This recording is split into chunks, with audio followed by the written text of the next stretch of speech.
दोस्तों साथियों नमस्कार। द पाठशाला ऑनलाइन में आपका स्वागत है। आज हम एक नई कहानी के साथ आपसे जुड़े हैं। आज की हमारी कहानी है मशहूर लेखिका अमृता प्रीतम की प्रसिद्ध कहानी बृहस्पतिवार का व्रत। इस कहानी का मुख्य संदेश यह है कि वेश्यावृत्ति के दलदल में फंसी एक महिला पूजा के लिए शरीर का धंधा भले ही उसकी मजबूरी हो, लेकिन उसके भीतर का मातृत्व, पवित्रता और मूल मानवीय संस्कार कभी नहीं मरते। यह कहानी समाज की संकीर्णता से परे एक माँ के सच्चे प्रेम और उसकी आंतरिक पीड़ा को उजागर करती है।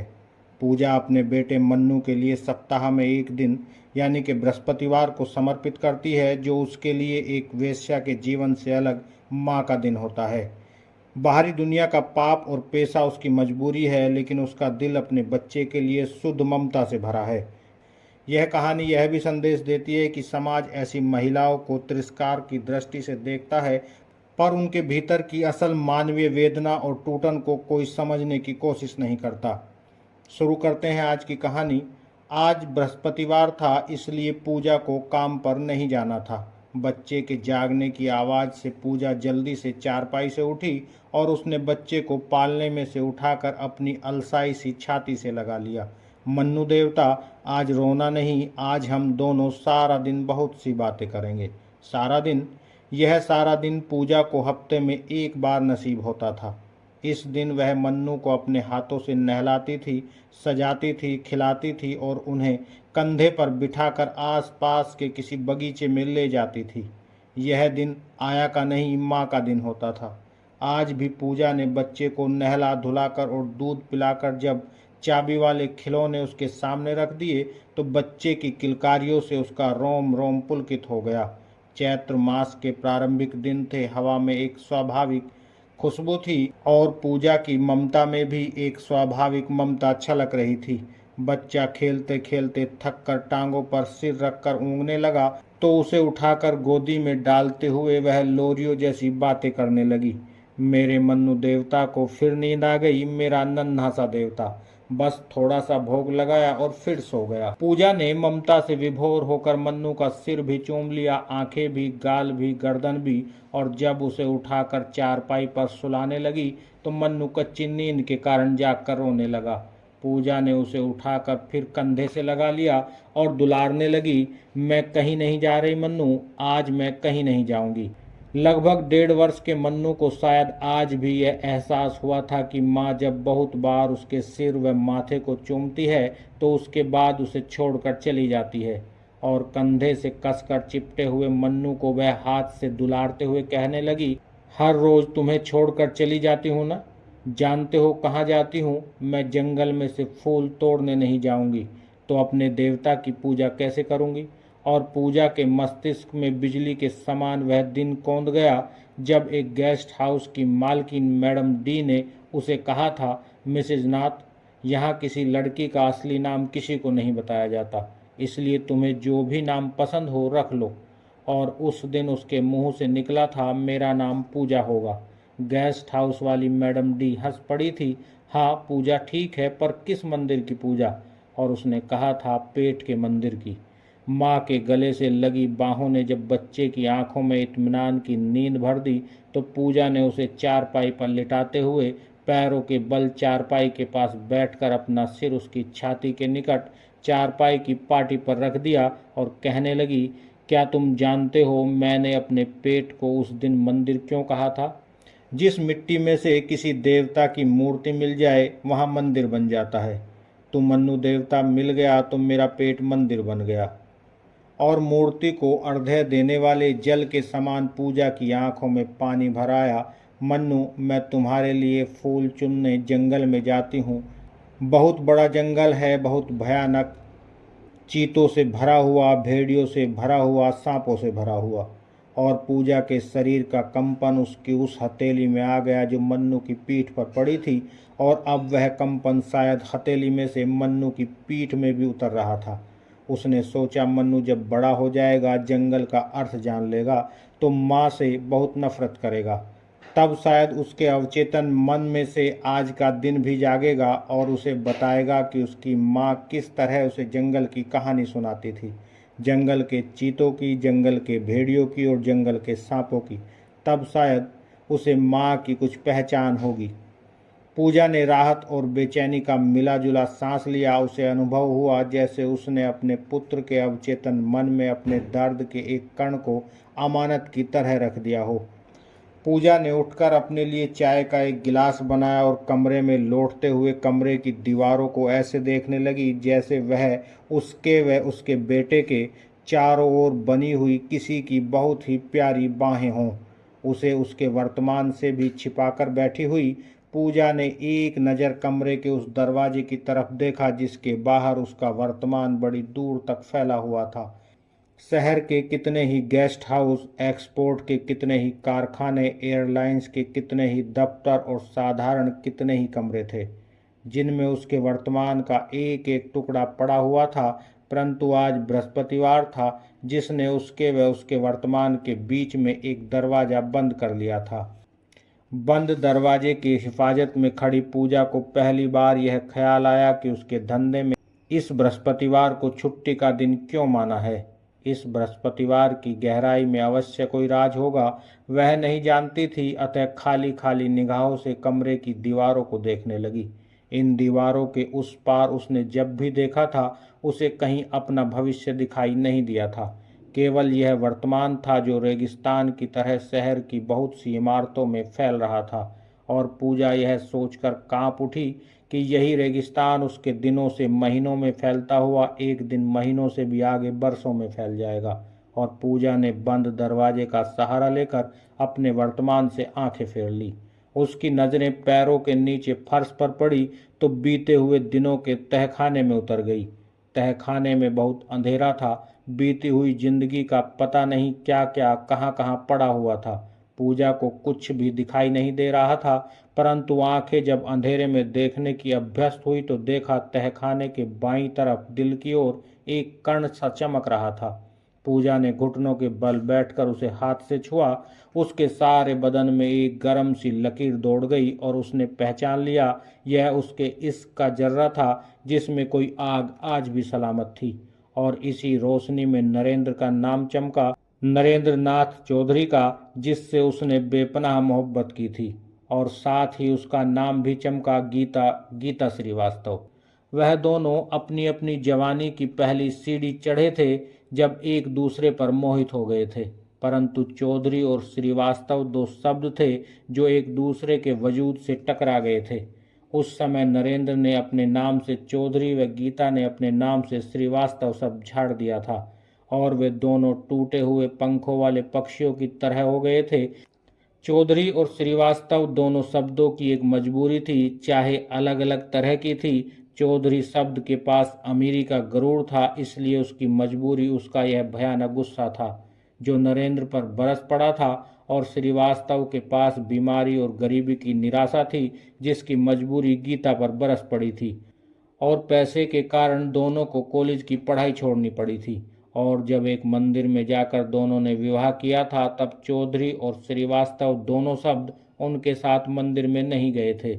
और मंदिर से वापस लौटते कदमों के लिए चौधरी घर का अमीर दरवाज़ा गुस्से के कारण बंद हो गया था और श्रीवास्तव घर का गरीबी की मजबूरी के कारण। फिर किसी रोजगार का कोई भी दरवाज़ा ऐसा नहीं था जो उन दोनों ने खटखटा कर न देखा हो। सिर्फ देखा था कि हर दरवाजे से मस्तक पटक पटक कर उन दोनों के मस्तकों पर सख्त उदासी के नील पड़ गए थे। रातों को वे बीते हुए दिनों वाले हॉस्टल में जाकर किसी अपने जानने वाले के कमरे में पनाह मांग लेते थे और दिन में उनके पैरों के लिए सड़कें खुल जाती थी। वही दिन थे जब गीता को बच्चे की उम्मीद हो गई थी। गीता की कॉलेज की सहेलियों ने और नरेंद्र के कॉलेज के दोस्तों ने उन दिनों में कुछ पैसे इकट्ठे किए थे और दोनों ने जमुना पार की एक नीची बस्ती में सरकंडों की एक झुग्गी बना ली थी जिसके बाहर चारपाई बिछाकर गीता आलू, गोभी और टमाटर बेचने लगी और नरेंद्र नंगे पांव सड़कों पर घूमता हुआ काम ढूंढने लगा था। खैराती अस्पताल के दिन और भी कठिन थे और जब गीता अपने 7 दिन के मन्नू को गोद में लेकर सरकंडों की झुग्गी में वापस आई तो बच्चे के लिए दूध का सवाल भी झुग्गी में आकर बैठ गया था। पूजा के पैरों से दर्द की एक लहर उठकर आज भी उसके पैरों को सुन्न करती हुई ऊपर उसकी रीढ़ की हड्डी में फैल गई जैसे उस समय फैलती थी जब वह गीता थी। और उसके हाथ में पकड़ती हुई पानी की बाल्टी का बोझ पीठ में भी दर्द पैदा करता था। और गर्भ वाले पेट में भी पूजा ने तहखाने में पड़े हुए दिनों को वहीं हाथ से झटक कर अंधेरे में फेंक दिया और उस सुलगते हुए कण की ओर देखने लगी जो आज भी उसके मन के अंधेरे में चमक रहा था। जब वह घबराकर नरेंद्र की छाती से कसकर लिपट जाती थी तो उसकी अपनी छाती में से एक सुख पिघल कर उसकी रगों में दौड़ने लगता था। पूजा के पैरों से फिर एक कंपन उसके माथे तक आ गया। तब तहखाने में पड़े हुए दिनों में से अचानक एक दिन उठकर कांटे की तरह उसके पैरों में चुभ गया, जब नरेंद्र को हर रोज हल्का बुखार चढ़ने लगा था और वह मन्नू को नरेंद्र की चारपाई के पास डालकर नौकरी तलाश करने चली गई थी। उसे यह विचार आया कि वह इस देश में जन्मी पली नहीं थी। बाप की तरफ से वह श्रीवास्तव कहलाती थी, परंतु वह नेपाल की लड़की थी, माँ की तरफ से नेपाली। इस कारण उसे शायद अपने या किसी और देश के दूतावास में जरूर कोई नौकरी मिल जाएगी और इसी सिलसिले में वह सब्जी बेचने का काम नरेंद्र को सौंपकर हर रोज नौकरी की तलाश में जाने लगी। Mister H. पूजा को यह नाम अचानक इस तरह याद आया जैसे वह जीवन से जलकर राख हुए दिनों को कुरेद रही हो और अचानक उसका हाथ उस राख में किसी गर्म अंगारे से छू गया हो। वह उसे एक दूतावास के रिसेप्शन रूम में मिला था। एक दिन कहने लगा, गीता देवी, मैं तुम्हें हर रोज यहाँ चक्कर लगाते देखता हूँ। तुम्हें नौकरी चाहिए, मैं तुम्हें नौकरी दिलवा देता हूँ। यह लो, तुम्हें पता लिख देता हूँ, अभी चली जाओ, आज ही नौकरी का प्रबंध हो जाएगा। और पूजा जब गीता होती थी, कागज का वह टुकड़ा पकड़कर अचानक मेहरबान हुई किस्मत पर हैरान खड़ी रह गई थी। वह पता एक गेस्ट हाउस की मालकिन मैडम डी का था, जहां पहुंचकर वह और भी हैरान रह गई थी, क्योंकि नौकरी देने वाली मैडम डी उसे ऐसे तपाक से मिली जैसे पुराने दिनों की कोई सहेली मिली हो। गीता को एक ठंडे कमरे में बैठाकर उसने गर्म चाय और भुने हुए कबाब खिलाए थे। नौकरी किस किस काम की होगी, कितने घंटे व कितनी तनख्वाह, जैसे सवाल उसके होठों पर जितनी बार आते रहे, मैडम डी उतनी बार मुस्कुरा देती थी। कितनी देर के बाद उसने केवल यह कहा था, क्या नाम बताया था? मिसेज गीता नाथ। परंतु इसमें कोई आपत्ति तो नहीं अगर मैं मिसेज नाथ की अपेक्षा तुम्हें मिस नाथ कहा करूं? गीता हैरान हुई पर हंस पड़ी। मेरे पति का नाम नरेंद्र नाथ है, इसी कारण अपने आप को मिसेज नाथ कहती हूँ। आप लोग मुझे मिस नाथ कहेंगे तो आज उन्हें बताऊंगी कि अब मैं उनकी पत्नी के साथ साथ उनकी बेटी हो गई हूँ। मैडम डी कुछ देर उसके मुंह की तरफ देखती रही, कुछ बोली नहीं, और जब गीता ने पूछा तनख्वाह कितनी होगी तो उसने जवाब दिया, 50 रुपये रोज। सच। कमरे के सोफे पर बैठी गीता जैसे खुशी से दोहरी होकर मैडम डी के पास घुटनों के बल बैठ गई थी। देखो, आज तुमने कोई अच्छे कपड़े नहीं पहने हैं, मैं तुम्हें अपनी एक साड़ी उधार देती हूँ।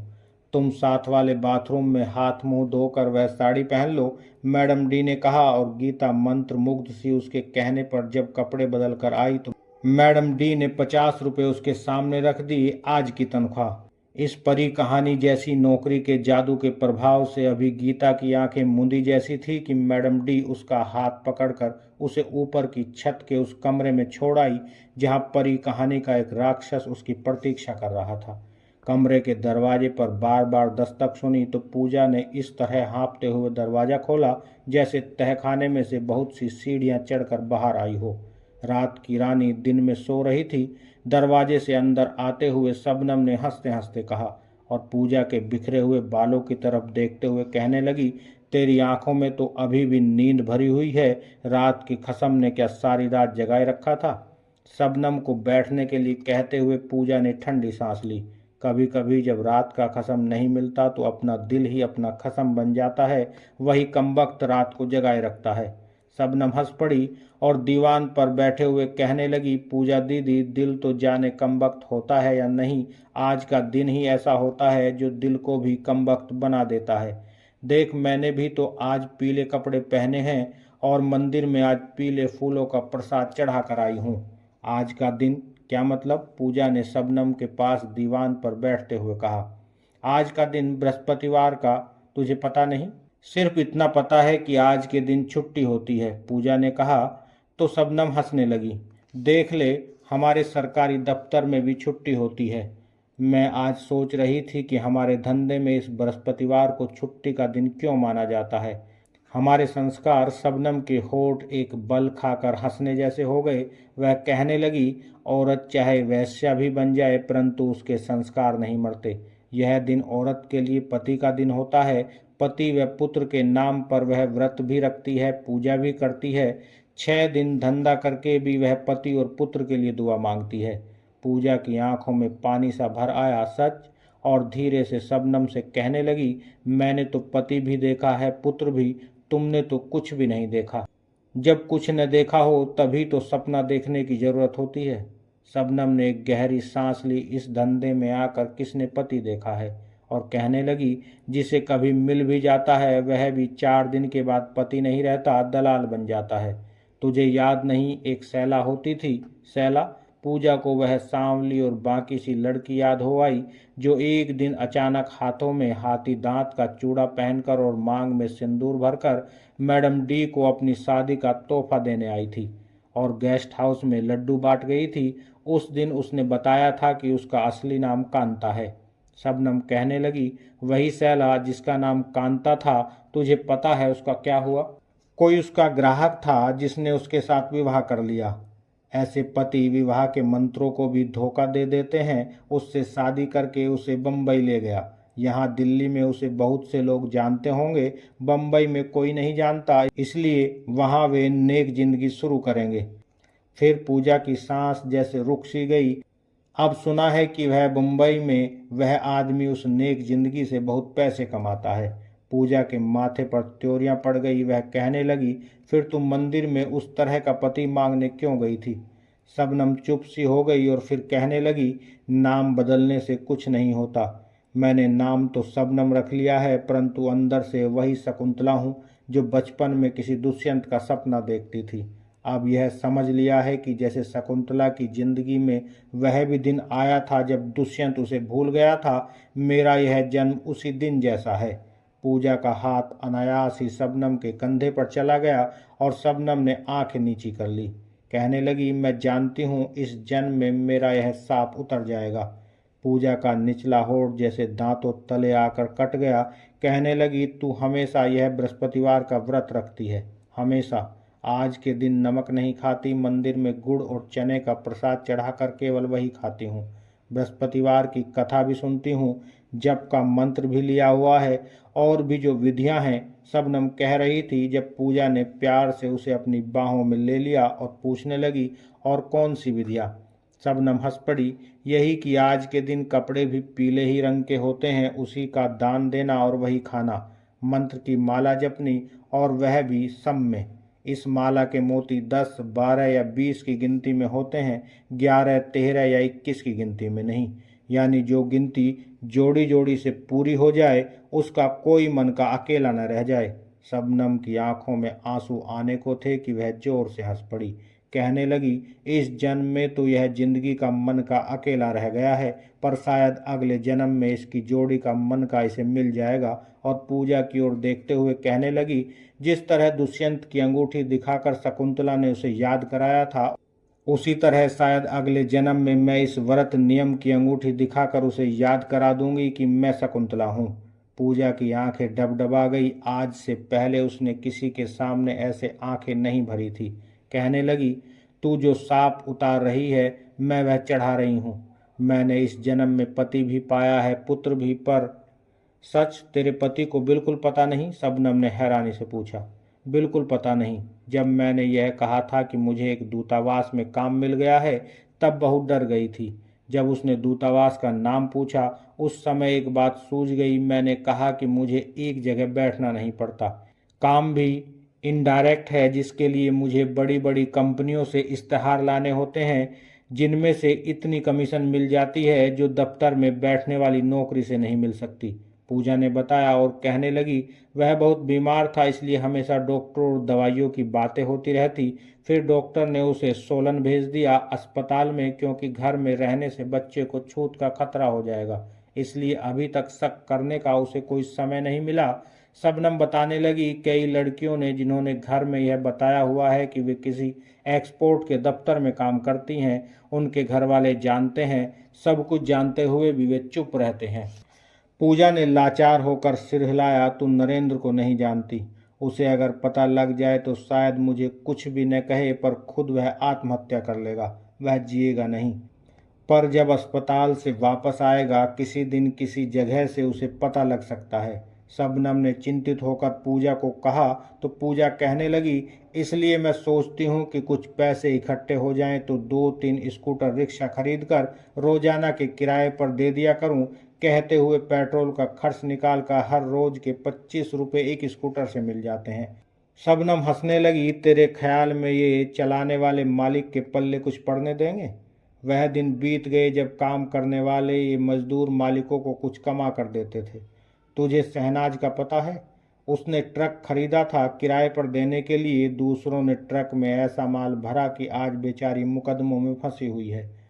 पूजा चिंता में डूब गई तो शबनम ने कहा, तुम्हें अगर यह धंधा छोड़ना भी हो तो इस साल न सोचना। ये 1982 सीजन का साल है। शहर में ट्रेड फेयर लगने वाला है। जितनी कमाई इस बार होगी उतनी 5 सालों में नहीं हो सकती। एक बार हाथ में पैसा इकट्ठा कर ले। पूजा इस साल के पैसों की गिनती सी करने लगी जब मन्नू के जागने की आवाज़ आई और वह जल्दी से दीवान से उठते हुए शबनम से कहने लगी, तू जाना मत, कुछ खाकर जाना। और साथ ही हंस सी पड़ी, तुम्हें व्रत में नमक खाना मना है ना, इसलिए किसी चीज़ में इस दुनिया का नमक नहीं डालूंगी। और यहीं पर कहानी समाप्त हो जाती है। दोस्तों साथियों, अगर ये कहानी आपको पसंद आई हो तो इसे लाइक करें, हमारे चैनल को सब्सक्राइब करें। आगे फिर एक नई कहानी के साथ आपसे मिलते हैं, तब तक के लिए दीजिएगा इजाज़त। जय हिंद, जय भारत।